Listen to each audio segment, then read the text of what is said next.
I've been on council since 2004, so it's coming up to 8 years at the end of this month. And in 2008 I stood for and was elected as mayor. It's quite a different job from being a councillor to being a mayor. I treat it as full-time.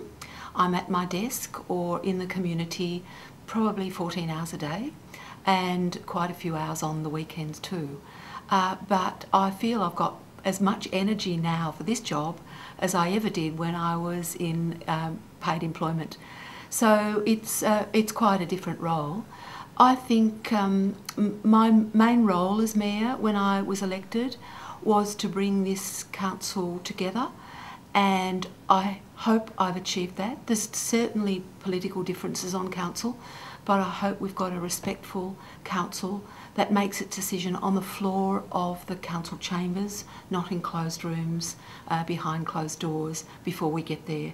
I hope that we have a council that's inclusive, and I hope that in the community that minority groups feel that they have a voice on this council and that we listen to all the views. So my main aim was community cohesion, and I'm not a person who wants edifices and bricks and mortar to remember my term.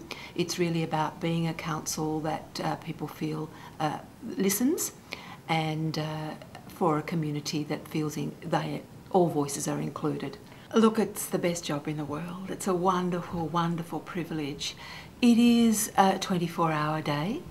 Not too many people ring me at midnight. I've had a couple, but yeah, I enjoy it, and I don't mind in the least when I'm just about to take the cornflakes down from the shelf in the supermarket, someone says, that reminds me, my bin wasn't emptied this morning.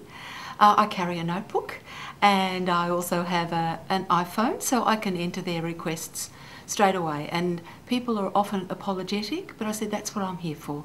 So it doesn't bother me in the least.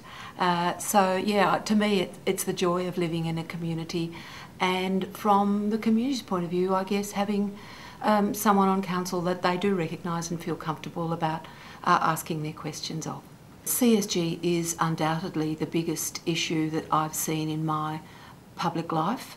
I think it's united people across the political spectrum. Very conservative older people who've never been protested against anything in their life are walking beside the seasoned campaigners, environmentalists, and they're talking together and learning from each other. So it's undoubtedly the biggest issue that I've seen probably in all my adult life in wherever I've lived. So yeah, it rings alarm bells for me, and I think as mayor I need to represent the community, and as well as my personal views, I have a duty to represent the community views on that issue. Our council has made resolutions, and the latest is that we will refuse applications that come for CSG mining or exploration on council-owned or controlled land. That's say, for example, the road reserve, the bit between the black stuff and the fence. We will say no to that, but we know that under current laws at state level, that if a mining industry or group decide to challenge that, we haven't got the legal protection for that. So we've taken that stance. I've made it quite clear when I've spoken the difference between the stance that council has taken and my personal views, and also representing the views that I hear from the community. But at the next council meeting, I'm going to be taking a suggestion that we run with a poll at the September council election. A poll is different to a referendum. A poll is asking for the community's views. It's non-binding, it's not compulsory to vote, but I would like a measure of whether our community is opposed to coal seam gas mining, because I think it strengthens council position and it sends a strong message to state and federal government too.